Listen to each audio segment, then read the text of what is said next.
Follow the money. That's what I always say. You always follow the money. Yeah. This is Follow the Money with Mitch Moss and Paulie Howard on VSiN.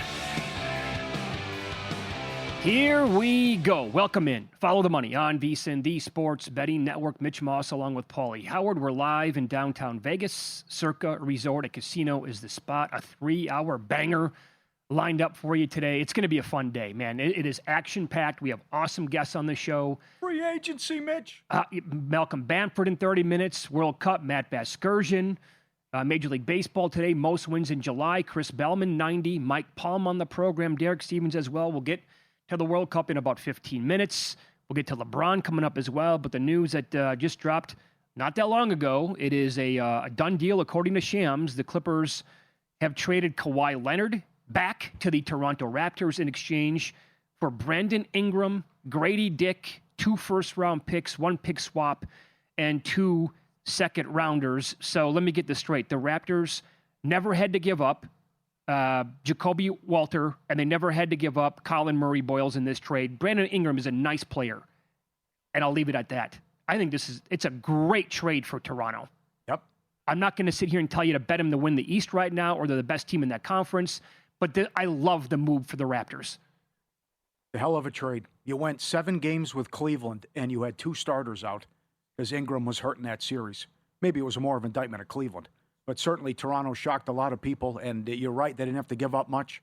I'm looking at 9-1 at DK, 8-1 at Caesars, and this becomes a very interesting conference if the Cavs can nab LeBron as well. And your source has been strong on that's going to happen, and he's in Akron today. It's just it closes the book on the debacle with the Clippers, where Kawhi would only go if they got Paul George and they gave up an MVP in the trade and 2,000 picks. So it never worked out. He couldn't stay healthy. He's still a hell of a player, but it just was a disaster in L.A., and they have to rebuild and start over. Did you see what Bill Plaschke wrote about it over the weekend? No. Longtime columnist, L.A. Times. He simply called it the worst free agent move in the history of the sport. Yeah. Brunson the best. I would have this one. I wouldn't argue. With all things considered, I know. And they had to do what they did to get Paul George as part of this thing. I'm not going to sit here and disagree. But no. Having said that, the whole story about Kawhi. I mean, join the club. This is the same thing with Anthony Davis and others in the league. Can he stay healthy? If he does, we saw it last year. Was he a top 5 player in the league? He was close to it. I know that. Yeah. The guy's still fantastic on the basketball court on both sides. Yeah. Can I rule out a suspension? That might be coming the other thing. Maybe that's why the trade wasn't so good in terms of what you had to give up as far as players. Who knows if they dropped a hammer and say, hey, you're out 20 games. Or so. I don't know how or you're docked picks or something with the shenanigans. That's the other. That's a good point by Plaschke, too. The mess that they're in right now. Oh, yeah. As a result with the, allegedly under-the-table payments and a wink-wink deal to get there as well and what was done. So they're going to have Shed, Barnes, Kawhi, R.J. Barrett, Murray Boyles, like I talked about. Quickly, we'll be back with the team. Walter, very young player, only in the league for 2 years. Boyles was a rookie. Mm-hmm.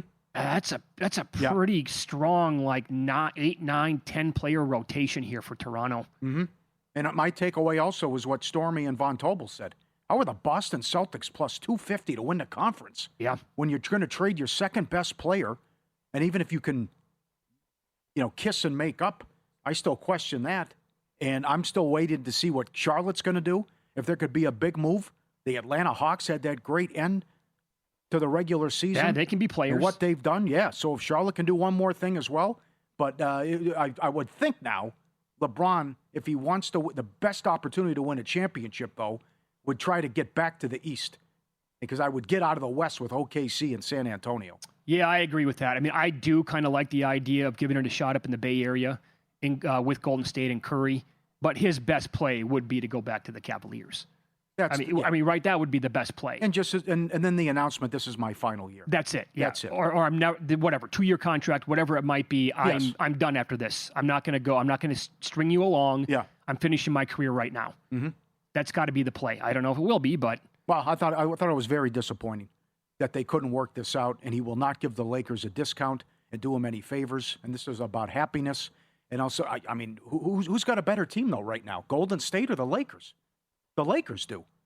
Because after we got off the air, Windhorst said the Warriors told Butler, we're not trading you. That's right. Well, if they don't trade Butler, they can't get Anthony Davis. Yeah, they're not going to get AD then. Yeah. They could still sign, despite bringing back Porzingis yesterday, they can still make it work with LeBron and then keep Jimmy Butler. And the big if there is obviously he's coming back from a pretty serious injury.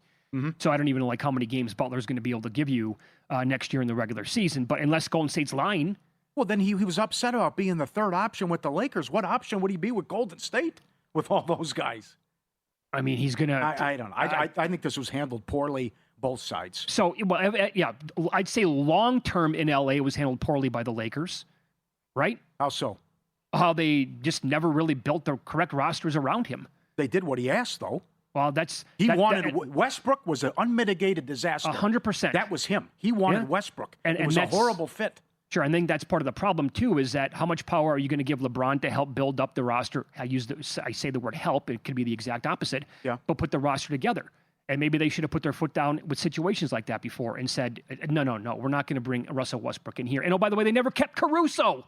How would that one look? Sure, for there were this some team? bad moves. They also had to give up a lot to get Anthony Davis because he wanted that too. Yeah, that's right. So they won a championship and it worked out. And I argue they would have gone back to back if he didn't get hurt against Phoenix. They were up 2-1 in that series, and then AD got hurt and was out for the year. But there's plenty of why'd you do this? What happened with Caruso? All the trade.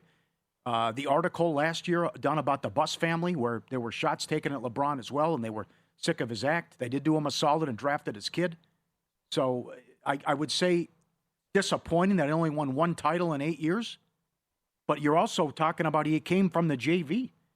The bar was set high, but the West was stacked. They also went to a conference finals, lost to Denver. Joker was too good. Got eliminated in the first round. All the games were close, lost to Denver. But he had come off a stint in an unbelievable stretch where he made the finals 8 years in a row. So why the bar was set high, I was hoping he was going to retire there, but it wasn't meant to be.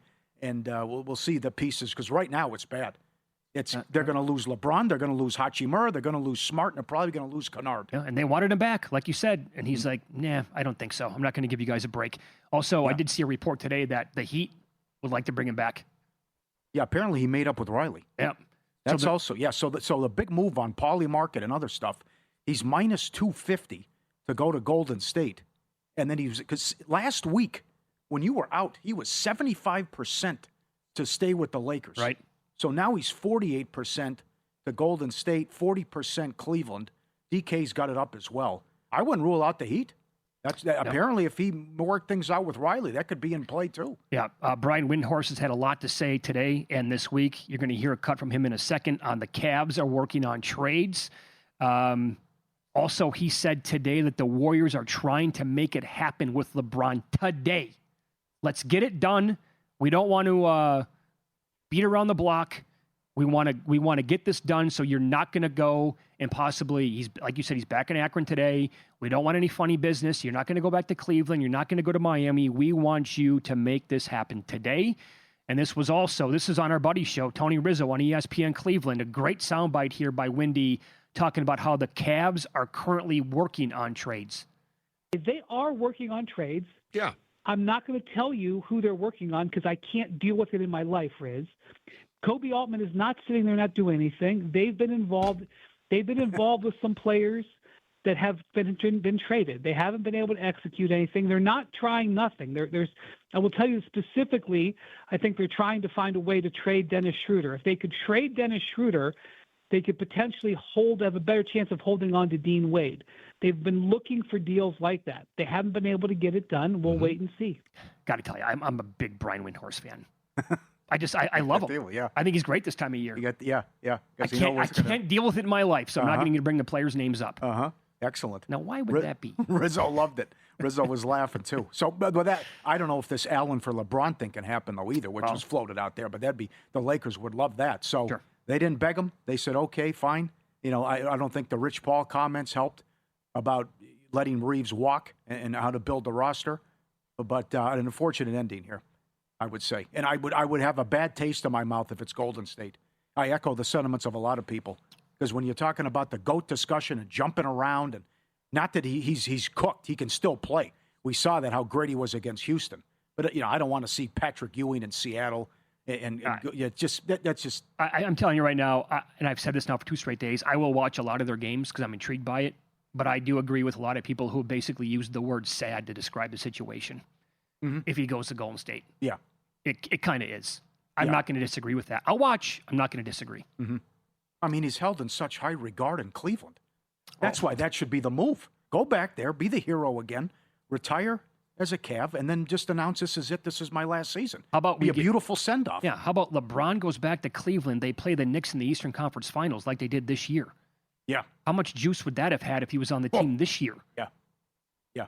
And that's now we are teetering like on MJ ratings anyway, and we saw that anyway with the Knicks involved against the Spurs in the finals. Yeah. Right. Also, Portland said they want to make this work with the current Drew Holiday, Damian Lillard, Scoot Henderson, Ja Morant, and Shaedon Sharpe. That also changed when we got off the air. They're out with Brown, and the market isn't there. And he went from 15-1, 12-1 to 3-1 to go to Denver at DraftKings. Uh-huh. And Portland shot up, and they were the favorite plus 250. Bye-bye now. That's not going to happen. So are they going to go from wanting 4 first-round picks for Jaylen Brown to kind of being in the Bucks situation? Yes. Where they just... I love Brad Stevens. He screwed this up.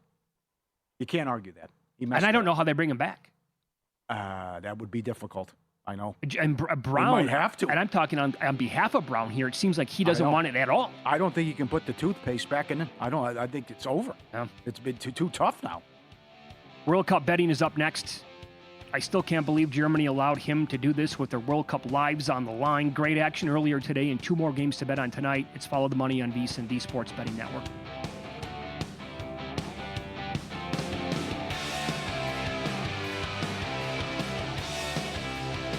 So you're listening to this podcast because you want an edge. But what if I told you you're only halfway there? You've got the mindset. Now it's time to get the toolkit to match. Here's the thing. Pro bettors spend thousands on data and tools, but what they don't want you to know is you can get the same edge for a fraction of the cost with VSiN Pro. With VSiN Pro, you get access to expert picks, public betting data, prop projections, powerful tools, analytics, and more. Tap the link in the description and see why thousands of bettors are already using VSiN Pro to cash more bets.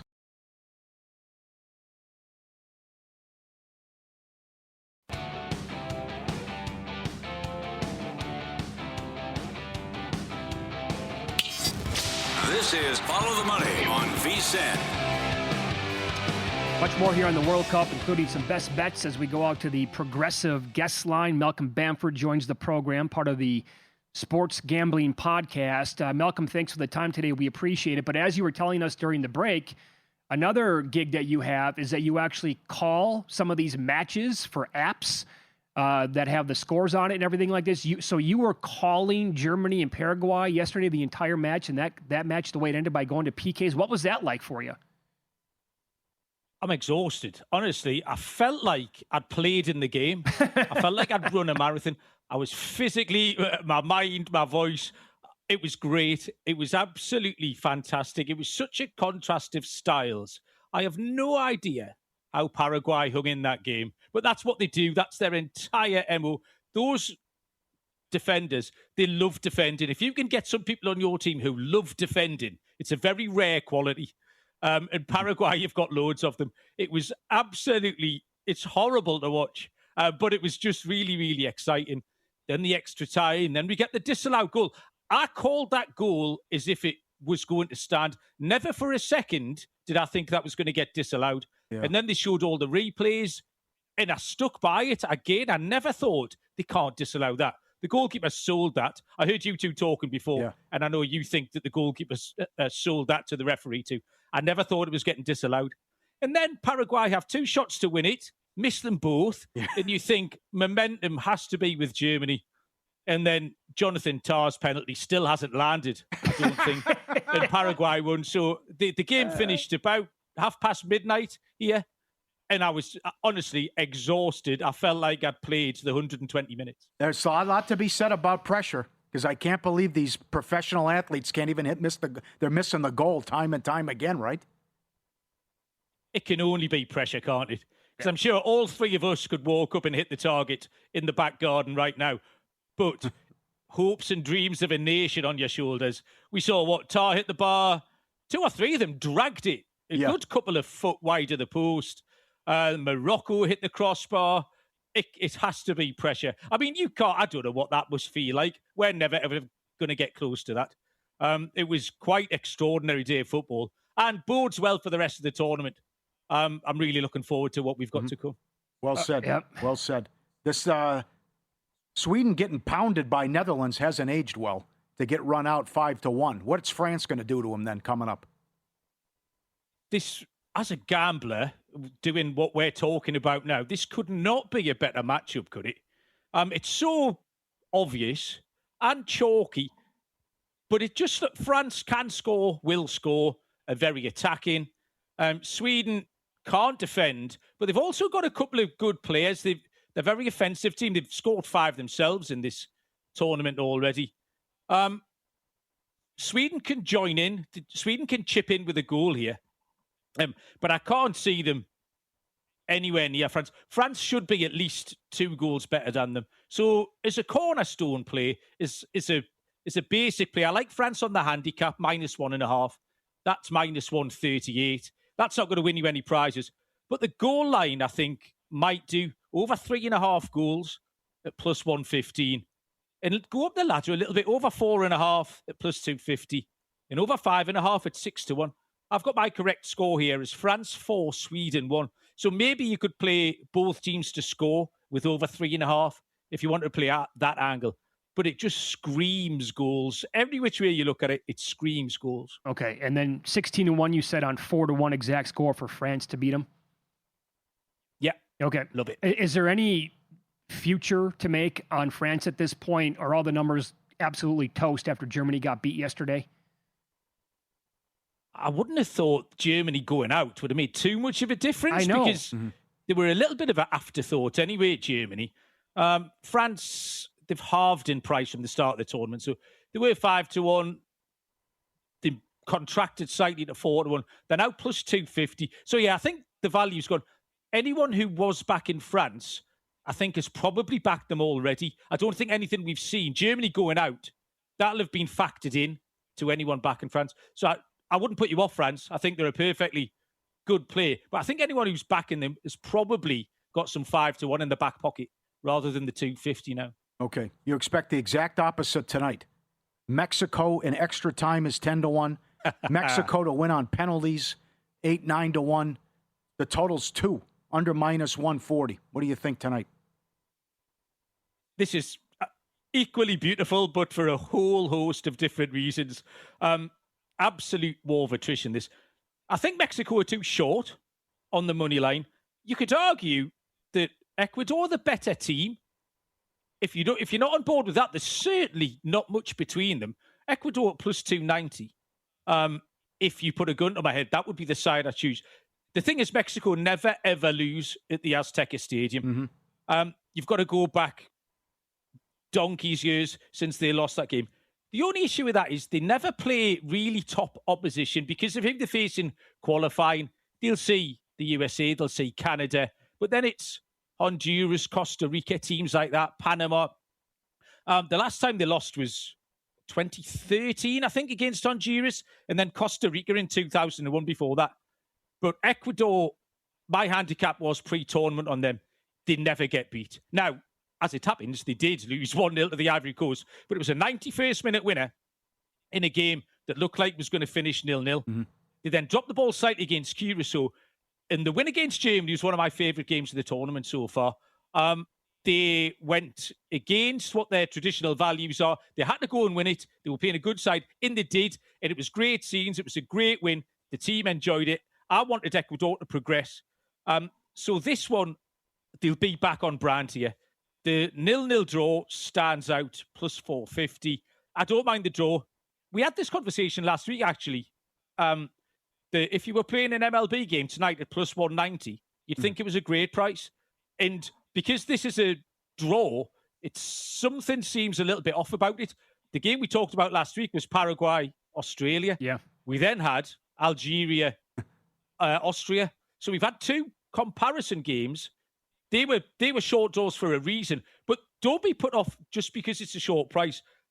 Mexico aren't free-flowing. They can defend. Ecuador can defend also. And the longer this game goes on, the cagier it will get. If we get to an hour mark and it's 0-0, both sides, I think, will just retreat further into their shells. They'll just rather not make a mistake than want to go and win it. That is the way they're going to approach this. So I think the draw, 0-0. We're going to get another penalty shootout here, and it's going to be a fun sweat. Yeah. Well, you said last week the crafty play on that Australia match was to bet cards under 2.5, and that came in. It also came in the Algeria-Austria match as well. So the crafty play here would be what? Because you have this pre-tournament again. You have Ecuador to lose eventually in the tournament via penalties, right? So is there a crafty play to make on this match at all tonight? I've got one that's a little bit bigger, yeah. Pre-tournament, it was one of my more off-the-wall plays of Ecuador to lose on penalties in the tournament. It was 11-1, and it was for all the reasons that I've just spelled out. They never get beat. They're not going to win the World Cup. Therefore, the only way they're going to go out is on penalties. Might be this time, might be in the next round. But 11-1, you take your chances. To boost the prices a little bit, there's not a crafty angle, because I think Ecuador are the better team. Ecuador to qualify from the tie is plus 137. But if you add on the under 2.5 goals, that gets you to plus 220.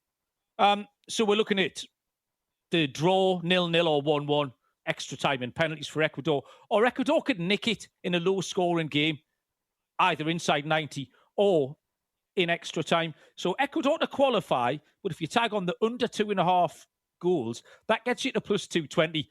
You have to be on the side of Ecuador for that. I don't like the cards as much because this could get a little bit niggly. The cards unders has still been a great play, by the way. The referees are approaching every game with a really light touch, and I like it.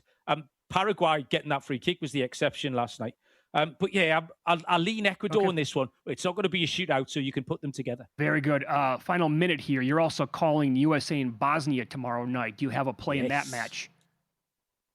I've got a play. It's fine. The play is Bosnia on the handicap, but it does mean that America can win. So don't worry. I'm not going against the States completely.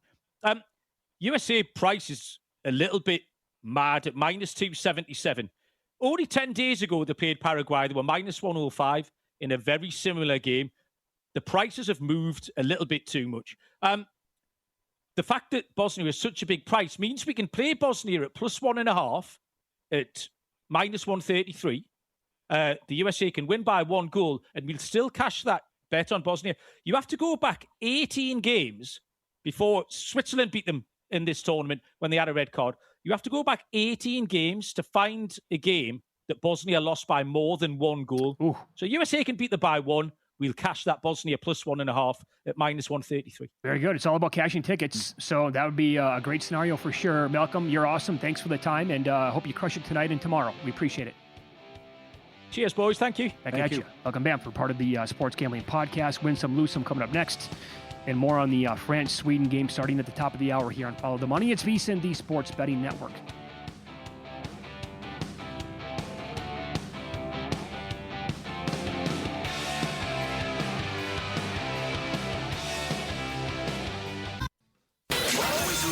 Follow the money. That's what I always say. You always follow the money. Yeah. This is Follow the Money with Mitch Moss and Paulie Howard on VSiN. Very busy Tuesday. Last day of June. Love saying that. We're live in Vegas. Circa Resort and Casino is the spot. Coming up in this hour in 30 minutes, Chris Bellm's going to join the program. We'll go over one of our favorite ways to bet Major League Baseball, and that is the most wins in the month of July. That's in 30 minutes. A little NBA offseason and World Cup, as well as France and Sweden, are officially underway. To begin the hour, we go out to the Progressive guest line. Longtime friend of the show, the great Matt Vasgersian, MLB Network, joins the program. Hey, Matty, how are you today? Hey guys, I'm probably the only guy not watching a lot of soccer right now. I don't have the bandwidth for more than one sport at a time. So I hear it's been pretty fun though. It's been great. It's tough. I say that all the time about certain sports. How do you possibly have the brain capacity when all this stuff is going on at the same exact time? And you're obviously diehard into Major League Baseball, so it would be a little bit difficult. I want to begin here. Fascinating matchup tonight. Yankee Stadium. Schlittler, the short shot to win the American League Cy Young, taking on the two-time defending champ of that award, Skubal, who hasn't been great since coming back from injury. However, this Yankees lineup is absolute. They're rock bottom right now, I think. What do you make of the matchup overall as these two greats take the bump? I think this is probably the day when Tarek Skubal exacts a little bit of revenge. Remember Paul Goldschmidt took him deep twice last time they faced each other.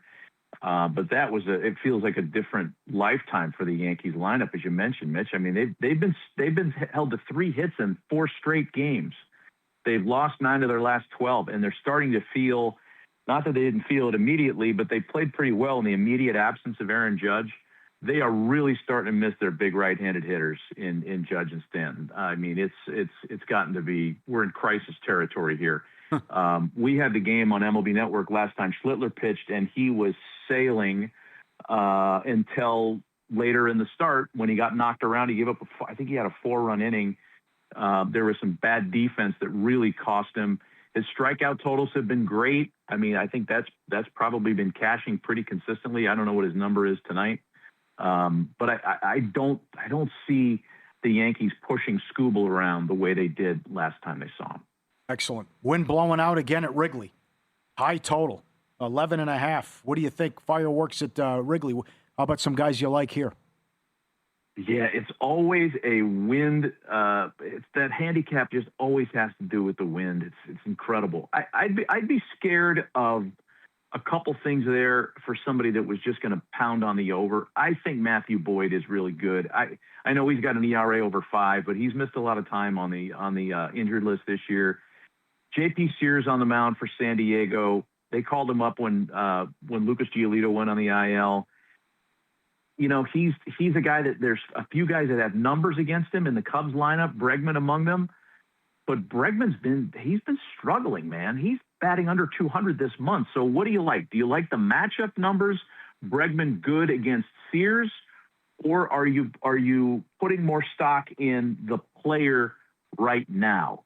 And if you ask a dozen different baseball people that question, you'll get different answers across the board. There's no one matchup, one split that means more than the next. I know this, that Pete Armstrong is pretty much matchup proof right now.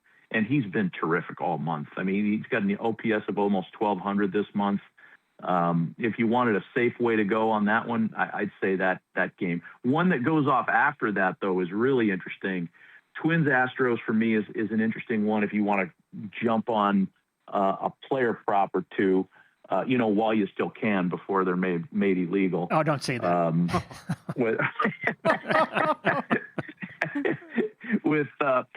Mike Burrows goes for the Astros. His home numbers are really alarming.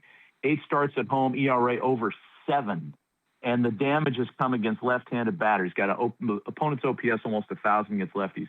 I think the guy that's live in this matchup is the Clemens kid, Cody Clemens. And I don't know what kind of prop you could get on him, but against what Burrows likes to finish counts with, Clemens is a 353 hitter with a slug of 600. So I think that would be a guy. And, I don't know that they write big numbers on Cody Clemens because he's still viewed, I think, as a part-time guy. He's had a really good year. He's been great this year. Great value buy for the Twins. I think he's interesting tonight. I noticed that he has been blazing hot, so to speak, last couple of weeks, and I'm looking for a total basis prop right now. I'll get that for you here in a minute. Schlittler's K-prop tonight for the Yankees, by the way, is 7.5. You can get plus money to the over, but that's pretty high up there for sure. Last night, the Phillies offense staked Aaron Nola to a 5-0 lead over Ashcraft, who was having a great season. Pirates came roaring back. Tonight, it's Bubba Chandler going for Pittsburgh against Philadelphia here, and Christopher Sanchez. Phillies are a higher than a $2 favorite. Anything stick out to you with this matchup? I think the left-handed hitters for the Phillies are in play here because Bubba Chandler against lefties, he's essentially fastball, slider, changeup. So if these are all free tools that are online. You go to Baseball Savant, which Phillies hit a fastball, slider, changeup combination the best, and Bubba has struggled against lefties specifically.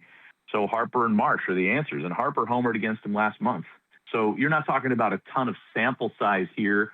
Each of those guys has only faced Chandler that one start in May, but big picture, he's struggled against lefties, and those are the 2 lefties that you'd want to have a piece of if you're interested in the Phillies tonight. Can you? I know you brought it up before. Can you expand on that for the audience to help out, like a daily handicapping tool. We have great features here at vsin.com. Baseball Savant is extremely hardcore. You saw some stuff that stood out last night in the Nationals game against the Red Sox, but what do you typically, what's some, I guess, concise tips that you would give here to the audience when you want to look at something like Baseball Savant on a daily basis?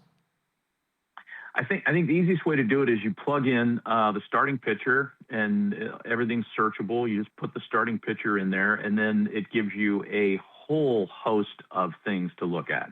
And all of it is really great, really high level. But specifically, it'll show you what pitches that guy throws and what the results have been against each of those pitches. And you can select it versus right and versus left to find the sample that's the most overwhelming, either good or bad. And I think yesterday was a great example. I kind of reverse engineered this today when I learned about, because I didn't watch the game last night, but when I learned about all the runs the Red Sox scored yesterday against the Nationals, and 2 first-inning homers kind of caught my attention. So Miles Mikolas against right-handed hitters has had trouble with his four-seamer and his sweeper. So in the bottom of the first, what happens? Wilson Contreras hits a four-seamer for a homer, and Caleb Durbin hits a sweeper for a homer. And both of those guys, as it turns out, had pretty good numbers this month against those pitches from a right-hander.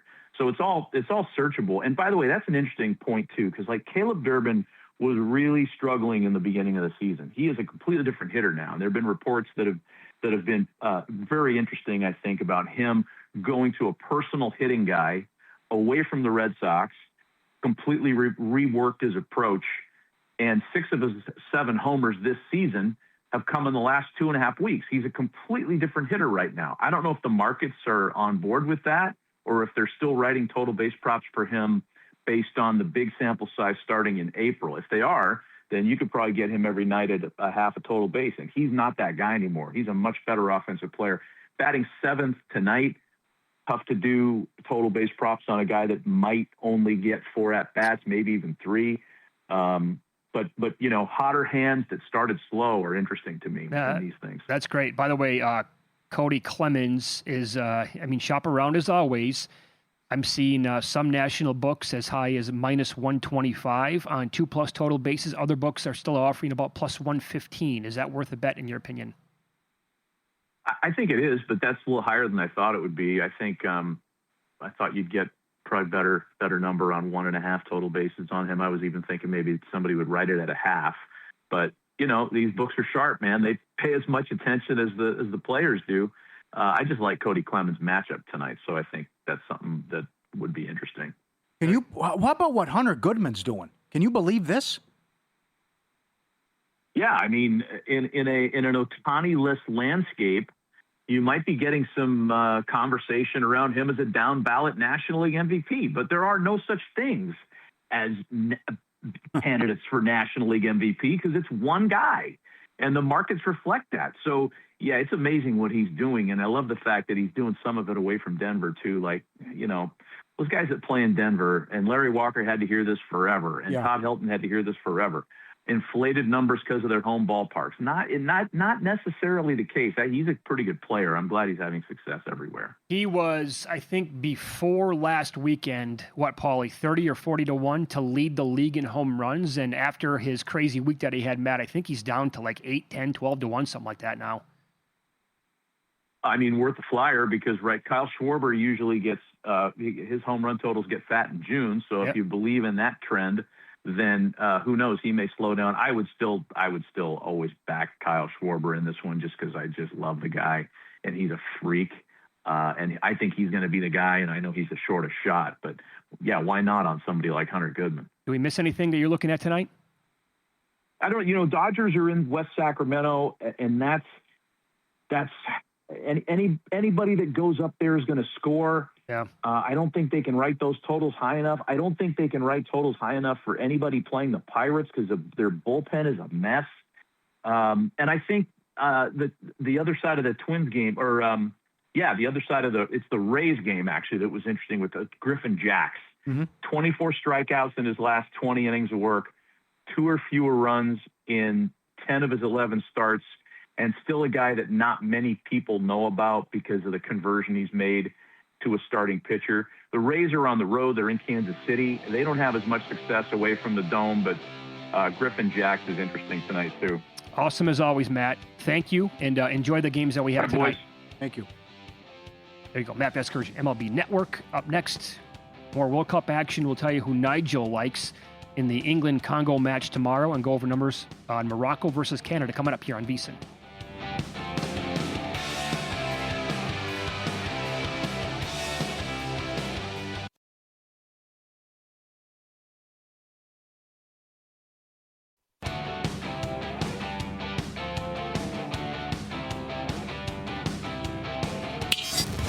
This is Follow the Money on VSiN. Time now for our weekly visit with the owner and CEO of this great property, Circa Las Vegas, along with the D and the Golden Gate in downtown. Derek Stevens joined us in studio. Good to see you again. How are you today? Good. How you doing? Pretty good action. The way it sounds, Mike Palm joined us a half an hour ago on this France match, eh? Yeah, we took some pretty heavy action on France. Line moved a lot, and we got pretty aggressive because we got a little extended. So we took a good amount of buyback. So we're not in too bad a shape. You got some buyback on them, huh? Yeah, but it was 7 digits coming in on France, like boom, boom, boom, boom. They were just pounding it. Do you anticipate that? Have other bettors reached out about, hey, I want to get down a lot of money on these matches coming up? I don't know that we've heard too much. Some players call us, if they want to bet 100,000, kind of let us know, hey, will we take it? Others just show up. So they show up and be like, here's my money. Today, the $1 million came in 3 tranches, and it was without notice. It was without notice. At least I wasn't. That's nuts. To assume you're going to take that. And we know the guy. Okay. All right. We Yeah. know the guy. From France to advance from $8 to minus 2,000. Three different cracks. His worst number he laid was 1,200, though. So I think we closed it at 2,000. Okay. Very 800, 1,100, 1,200, and then we jumped to 2, and then that's when we got a lot of the buyback coming back. So, do you still have World Cup fever? I do. I cannot. I love it. I mean, yesterday was unbelievable. It was. I had a day with Nicole. I was at a cabana, and I watched end of the first game, watched the whole second game, then started the third game, finished at home, cooked some hamburgers on the grill, and watched the last game. Yeah, I love it. I absolutely love it. I cannot believe I'm saying this. I've never been a soccer guy, but this has been great. Oh, it's amazing. And tonight's going to be off the charts here with Mexico playing. I just left upstairs our office. I asked Wilbur, what do you think? He goes, oh, there won't be a seat anywhere.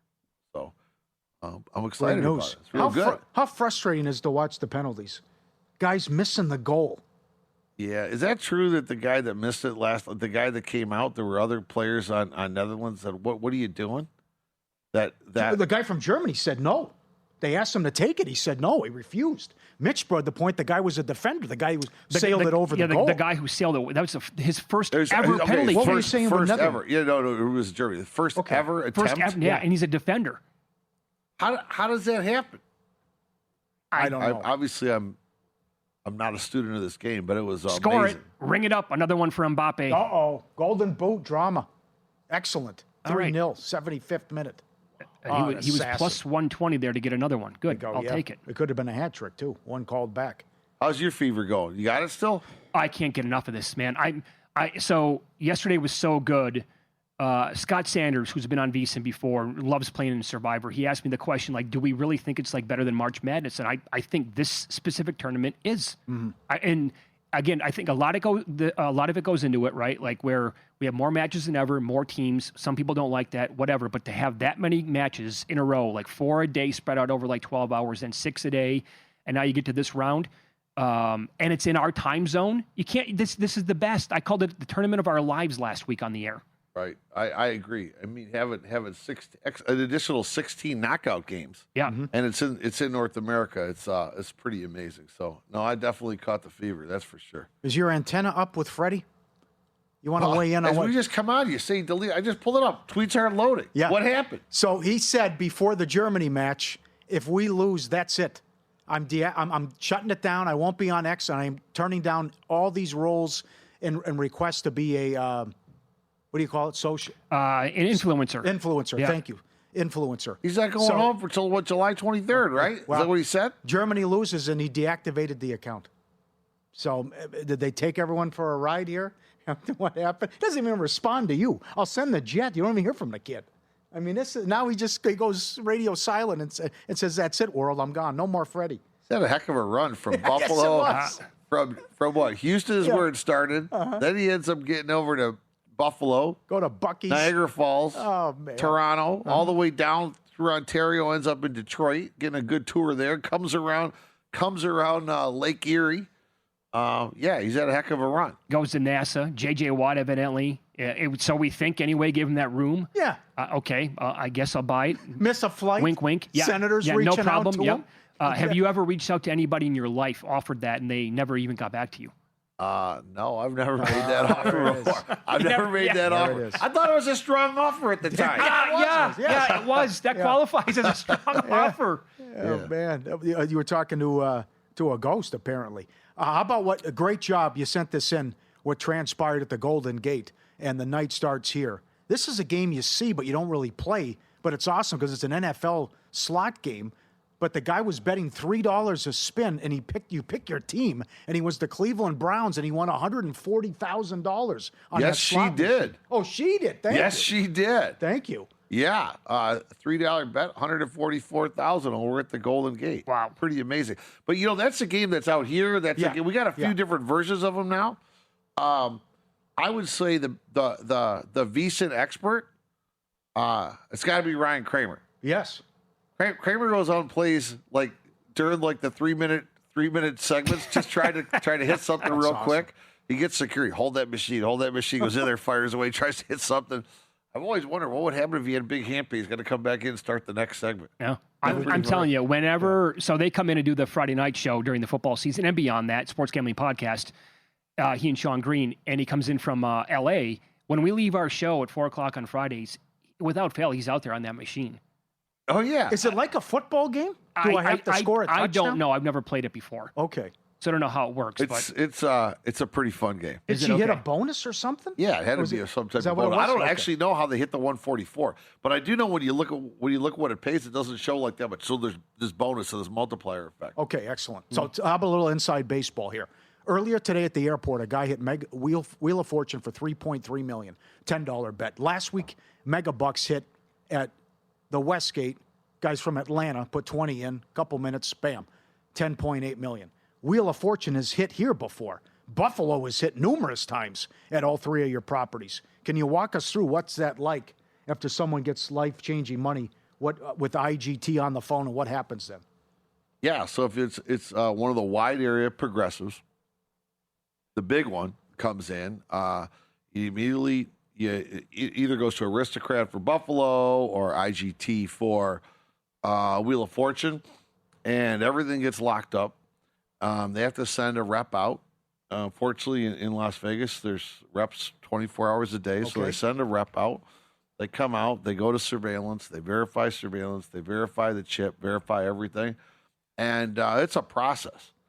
Then the individual that hit it, we kind of celebrate a little bit with them. We have been counseled. We cannot say congratulations. Really? Because it's not really a jackpot until IGT or Aristocrat says it is. So we've been counseled, don't say congratulations. Because what if there is a malfunction? Yeah. Is it happening? Fortunately, it's never happened with us thank because God. that'd be a disaster. But you've read the stories. It's happened before. Of course, yeah. So we don't say congratulations. So we're kind of biding time until the rep comes out. Then the rep starts asking a few questions. And then the big question comes. Would you like to get paid at once? Or would you like to get paid on the installment plan that the game is set up for, which might be, once a year for 25 years? So then, well, how much is that going to be? How much is this going to be? And then you got to weigh it out.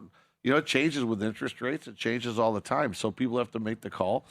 Usually what they say is, why don't you sleep on it? And we'll talk about it tomorrow.